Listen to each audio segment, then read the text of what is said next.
안녕하세요. 사도행전 묵상 쉬운 9번째 시간을 진행하겠습니다. 오늘 제목은 가이사랴에 이송되어 재판받는 바울이고요.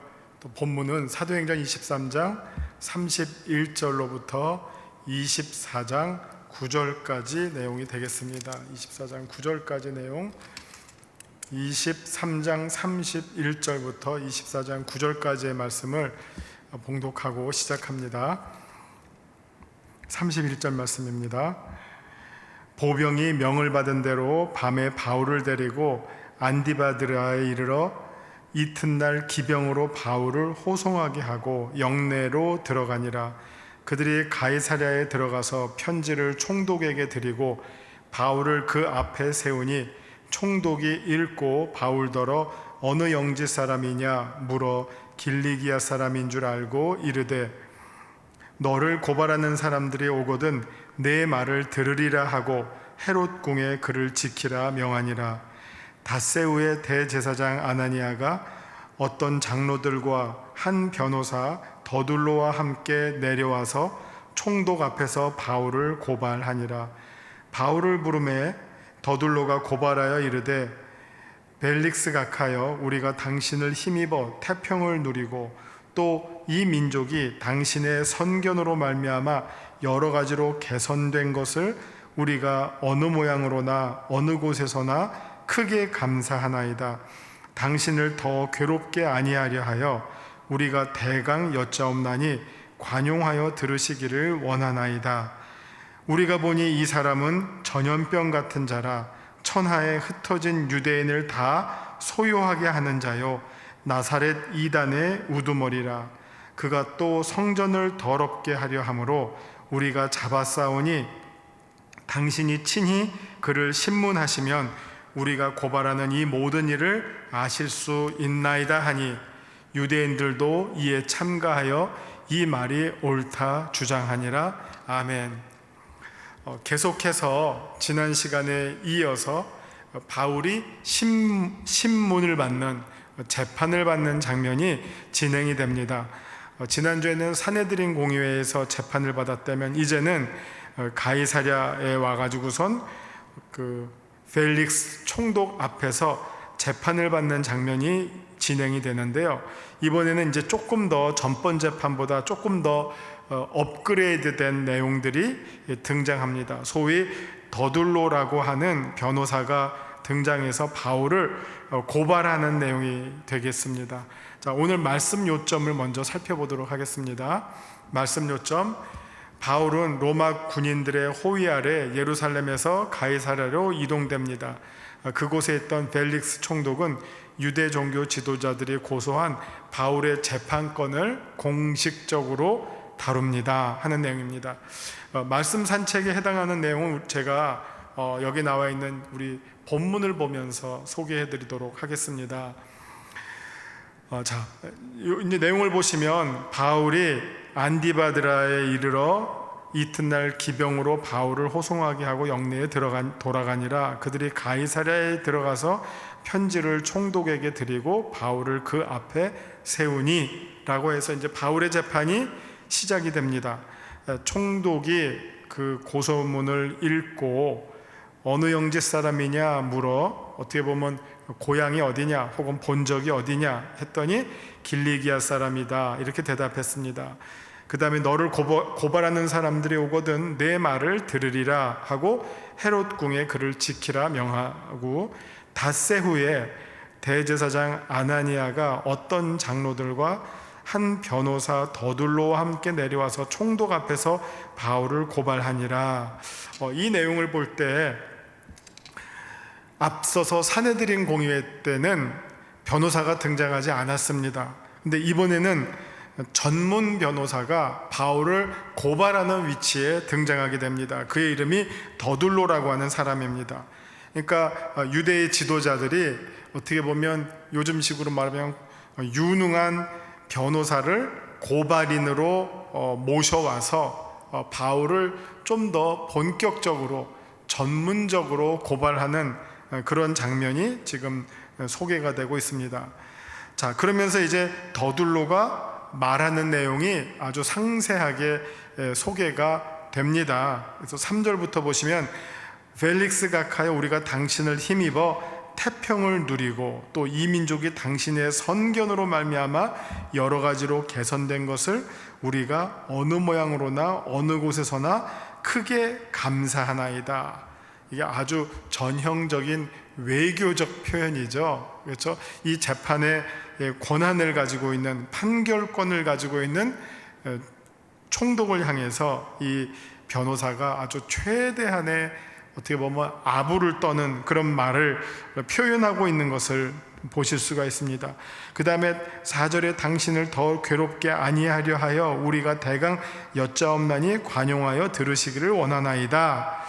우리가 피곤하게 여러 말로 당신을 구차하게 하지 않고 우리가 딱 중요한 말로 지금 말하겠으니까 좀 참고 들어주시면 고맙겠습니다. 이게 이 앞에 3절과 4절이 당시에 이 변호사들은 다 무엇을 공부한 사람들이냐면 주로 수사학을 공부한 사람들이에요. 수사학.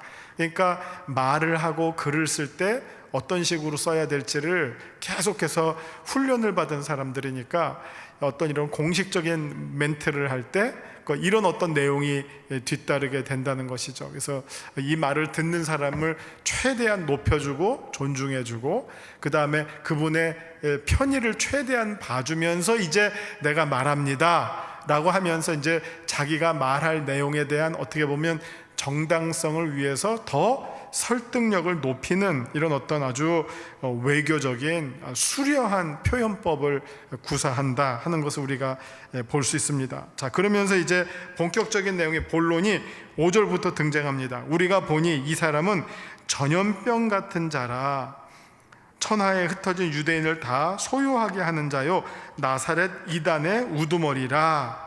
이렇게 무슨 내용으로 시작합니까? 여기 지금 전염병 같은 자라 이런 말은요, 이거 사실은 이게 우리말로 전염병 같은 자다라고 해서 이 어감이 안 사는데 여기서 표현하고자 하는 내용이 뭐냐면 이 사람의 그 사상은, 특별히 정치적인 사상은 아주 위험해서 마치 병처럼 퍼뜨리는 사람이다 하는 내용이에요. 그래서 지금 이 첫 번째 바울을 벨릭스 앞에서 고발하는 내용이 정치적인 이유를 걸면서 고발을 하고 있습니다. 우리가 보니 이 사람은 전염병 같은 자라. 이 말은 사상이 아주 불손하고 위험한 사람이다. 마치 전염병처럼 이 사람의 사상은 모든 사람들을 다 선동하는 사람이다. 그래서 어떤 내용이냐? 천하에 흩어진 유대인들을 다 소유하게 하는 자요. 이건 뭡니까? 어떻게 보면 혁명을 일으키는 사람이다. 다 내란을 일으킬 위험한 인물이다 하는 내용으로 지금 소개하고 있어요. 또 누구를? 유대인들을 대상으로. 유대인들은 로마의 식민지로 지금 어떻게 보면 억압을 받고 있는 상황 아닙니까? 그 사람들에게 어떻게 보면 나사렛 이단의 우두머리다. 예수님이 십자가에서 못 박히실 때의 그 장면을 생각해 보면 우리가 예수님이 십자가에 달리신 그 목적과 이유가 뭐냐?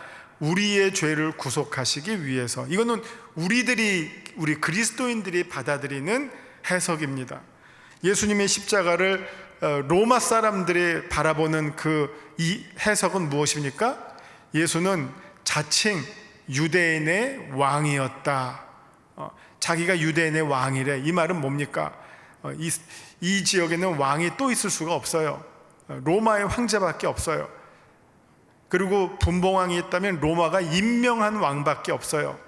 근데 자기가 스스로 왕이라고 하는 말은 무슨 말입니까? 로마에게 있어서는 혁명적이죠. 반체제적인 정치 지도자고 내란을 일으키는 선동가였다는 거죠. 그런 죄목으로 예수님이 로마 사람들에게는 십자가의 처형을 당한 그런 정치범이었다는 거죠.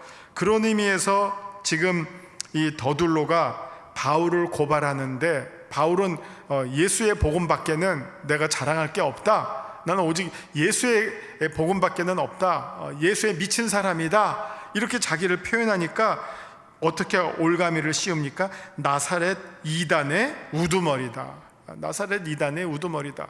정치적으로 아주 위험한 사람이고 아주 로마에게 있어서는 아주 반체제적인 소란을 일으킬, 내란을 일으킬 아주 위험천만한 사람이고, 이 사람 가만히 놔두면 전염병처럼 번져서 온 나라가 쑥대밭처럼 될 것이다 라는 이유로 지금 바울을 펠릭스 앞에서 고발하는 것이죠. 정말 펠릭스가 어떻게 보면 쏙쏙 귀에 들어올 수 있는 그런 죄목으로 고발하고요. 이게 이제 첫 번째 이유예요. 그 다음에 두 번째 이유로 그가 또 성전을 더럽게 하려 함으로, 6절부터 보시면 그가 또 성전을 더럽게 하려 함으로 우리가 잡아싸우니 당신이 친히 그를 신문하시면 우리가 고발하는 이 모든 내용을 아실 수 있나이다. 이렇게 이제 이어갑니다. 그러니까 첫 번째는 정치적 이유고 두 번째는 종교적 이유예요.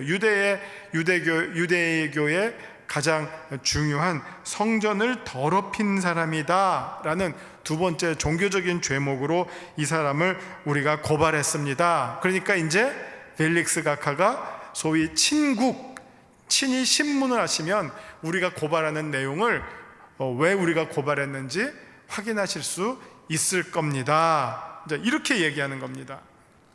아주 교묘하죠. 그러니까 이 자기의 주장을 설득력 있게 하기 위해서 최대한 펠릭스가 아주 귀 기울일 만한 내용들로 꼭 집어서 잘 포장해서 바울을 공격하는 그 모습을 볼 수가 있습니다. 자, 오늘 본문을 제가 지금 이렇게 한번 정리해 드렸고요. 이제 이 들으신 내용을 중심으로 말씀 산책 부분을 제가 쭉 한번 읽으면서 소개해 드리도록 하겠습니다. 말씀 산책입니다. 천부장의 명령을 받은 로마 군인들은 밤에 예루살렘을 떠나 안디바드리를 경유해서 그 다음날 가이사랴에 도착하므로 바울을 안전하게 이송하는 임무를 성공적으로 마쳤습니다. 가이사랴에 있던 벨릭스 총독은 천부장의 편지를 받아 읽었습니다. 그리고 신문 속에서 바울이 길리기아 지방 출신의 로마 시민인지를 확인하였습니다. 총독은 바울을 고소한 유대인들이 도착하는 대로 바울의 재판권을 다룰 계획임을 알리고자 헤롯궁으로 건축되었으나 총독 관저로 사용되는 건물 안에 바울을 가두었습니다. 헤롯궁이라고 나왔는데 이건 아마도 그 헤롯 안티바스가 세운 궁궐이라고 생각하시면 되겠습니다. 바울이 가이사랴에 온 지 5일이 지난 후 예루살렘으로부터 대제사장 아나니아를 비롯한 사내들인 의원의 대표자들이 변호사 더둘로와 함께 바울을 고소하기 위해서 가이사랴에 왔습니다. 펠릭스 총독은 이 재판권이 사내들인 의원과 대제사장이 직접 관여한다는 점, 그리고 고소를 당한 바울이 유대인이지만 동시에 로마 시민이라고 하는 점에서 이 재판을 공개 재판으로 다루게 됩니다. 더둘로는 재판의 소송을 담당하는 전문 변호사답게 펠릭스 총독의 지도력을 칭송함으로 그의 환심을 얻고자 합니다. 바울의 고소 이유는 그가 돌아다니면서 흩어진 유대인들을 선동한다는 것, 로마가 인정하지 않는 종교의 지도자라는 것, 즉 유대교의 중심으로 예루살렘에 있는 성전을 바울이 더럽혔다는 것이었습니다. 이와 함께 올라온 유대인들도 더둘로의 고소 내용이 옳다라고 증언을 보태고 있습니다. 자, 이 내용을 이제 통해서 말씀 적용으로 넘어갑니다. 하나님은 어떤 분이십니까? 천천히 그렇지만 분명하게 자신의 뜻대로 일을 이루어 가시는 하나님이십니다. 이런 과정 중에 답답함과 낙심됨이 있지만 하나님은 모든 사람을 통해 하나님의 사람을 보호하심으로 구원의 큰 일을 성취하시는 분입니다. 우리가 살아가면서 우리가 이런 말을 합니다. 나무를 볼 때가 있고 숲을 볼 때가 있다 그러고요. 또 어떻게 보면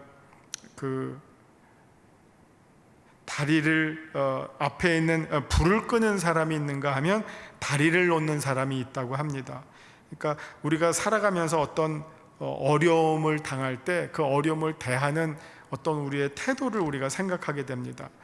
당장의 눈앞의 일에만 전전긍긍해 하는 사람이 있는가 하면 조금 더 눈을 멀리 두고 시선을 먼 데 두고 좀 큰 그림에서 작은 사건들을 어떻게 보면 담담하고도 대범하게 대하는 사람들이 또 있습니다. 우리가 오늘 이렇게 본문을 보면서 순간순간은 말할 수 없는 큰 위기처럼 느껴지지만, 우리가 지난주에 그 바울이 하나님의 그 계시와 위로의 말씀을 들었던 것처럼 우리가 큰 그림에서 볼 때는 우리가 이기지 못할 시험이 없고요, 견뎌내지 못할 어려움이 없고요, 또 인내하지 못할 난국이 없습니다. 우리가 하나님과 함께라면 어느 일도 우리가 능히 감당할 수 있고, 정말 사망의 음침한 골짜기를 다니더라도 주님께서 우리의 지팡이가 되시고 막대기가 되주시기 때문에 우리가 그 길을 주님을 의지하는 가운데 능히 뚫고 나갈 수 있게 됩니다. 바울도 지금 우리가 오늘 본문은 이제 공격하는 내용만 우리가 듣게 되는데, 다음 주에는 여기에 대해서 바울이 또 어떻게 답변하고 반박하면서 그 답변하는 내용 가운데 또 역시 복음이 선포가 되고 또 하나님의 영광이 드러나게 되는 것을 우리가 보시게 될 것입니다. 그래서 우리가 이런 작은 어려움들에 우리가 전전긍긍해야 하는 것이 아니라 그 어려움을 능히 이겨나가실 수 있는 여러분 모두가 되시기를 바랍니다. 자, 내게 주시는 교훈은 무엇입니까? 우리가 부당하고 억울하게 누명을 당해 몸과 마음이 지칠 때가 있습니다. 그것도 하나님의 일 때문에 말이지요. 이럴 때 나의 인내와 침묵이 주님의 뜻을 세워나가게 됨을 기억할 필요가 있습니다. 지금 나는 말할 때입니까? 아니면 침묵함으로 기도해야 할 때입니까? 자, 우리가 신앙생활을 하면요, 이걸 이제 아주 좀 편한 표현으로 하면 예수 믿으면 느는 게 있습니다. 뭐냐면 말하는 게 늡니다. 말을 많이 하고요, 또 말을 잘하게 됩니다. 우리가 계속 또 설교를 듣고 성경 공부를 하고 또 교회에서 말씀으로 또 가르치기도 하고 하다 보니까 확실히 좀 말에는 점점 능해집니다. 그러다 보니까 사실은 교회에 와서 참 어려운 게, 어떤 일이 있을 때 모든 사람들이 다 저마다 한마디씩 하게 됩니다. 그러면 이제 교회는 어떤 곳이 됩니까? 말씀이 있는 곳이 아니라 사람들의 말이 너무 많은 곳이 됩니다. 우리가 신앙생활할 때 제일 힘든 게 바로 이 말에 시달리는 것이죠. 뭐 내가 어떤 일을 할 때 누구는 뭐 이래서 문제다, 누구는 또 이래서 문제다, 그냥 아무 생각 없이 던지는 말이 사실은 당사자에게는 큰 상처를 주게 됩니다. 뭐 예를 들면 이제 제가 제 동생이 어느 교회에서 봉사를 많이 하고 있는데 그 여존도에서 바자회를 했대요. 그래서 한 번은 이제 명란젓을 받아다가 파는데 좀 비싼 거를 받아다가 팔게 됐대. 그러니까 보통 때보다 명란젓 값이 비싼 거예요. 그랬더니 사람들이 지나가면서 한마디를 하는 게 뭐냐, 왜 이렇게 비싼 거를 갖고 왔냐, 이건 누가 먹으라고, 이런 식으로 얘기를 하더래요. 그런데 또 싼 걸 갖고 오면 또 무슨 말이 나왔을까요? 왜 이렇게 또 싼 거를 갖고 왔냐 해서 주변에 있는 사람들은 그냥 한마디 하지만, 누가 교회를 정말 월급 받고 합니까? 자기도 봉사하는 일로 하는데 그 일을 자기도 어떻게 보면 봉사하고 섬김이고 희생하고 어떻게 보면 자기 돈 들여가면서 하고 있는데, 옆에 있는 사람들이 던지는 그런 한마디가 상처가 되고 큰 어려움이 되고 오히려 사람으로 하여금 낙심하게 하는 그런 어떤 좋지 않은 결과를 가져올 때가 많다고 합니다. 그래서 정말 우리가 무심코 던지는 그런 한마디를 조금 더 신중하게 생각하고, 가능하면 상대방을 존중하고 배려하고 높여주는 의미에서 격려의 말을 던져주는 것이 더 필요하다고 생각이 됩니다.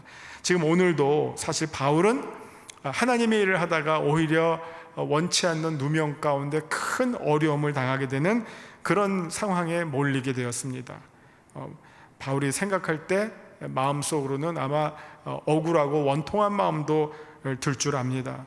그러나 바울이 오히려 이 가운데 정말 인내하고 기도하고 또 자기가 어떤 자기의 주장을 펼 수 있을 때는 또 그것을 유감없이 또 표현하고, 그러나 또 하나님 앞에 매달리고 기도할 때는 또 기도하고, 또 어떨 때는 또 침묵을 지킬 때는 침묵을 지켜나가면서 정말 말하지 않을 때와 또 말할 때, 또 더 어떻게 보면 웅변적으로 선포해야 할 때, 혹은 기도해야 할 때, 찬양해야 할 때, 혹은 눈물을 흘려야 할 때, 이런 때를 우리가 잘 어떻게 보면 분별하면서 지혜롭게 우리가 당한 어려움들을 잘 감당하고 이겨낼 수 있으면 더할 나위 없이 좋겠습니다. 자, 바울도 지금 참으로 어려운 순간을 맞이하고 있습니다.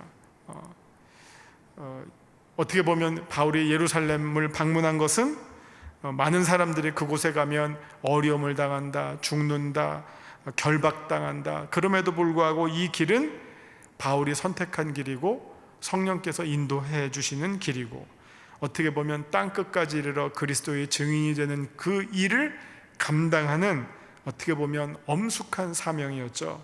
그 사명을 감당하는 가운데 만나게 된 이 어려움을 바울이 어떻게 이겨내는지, 그리고 하나님께서는 이 바울을 어떻게 지켜주시며 하나님의 길로 인도해 주시는지를 우리가 계속해서 보시면서 하나님의 손길을 확인해 나가실 수 있으면 좋겠습니다.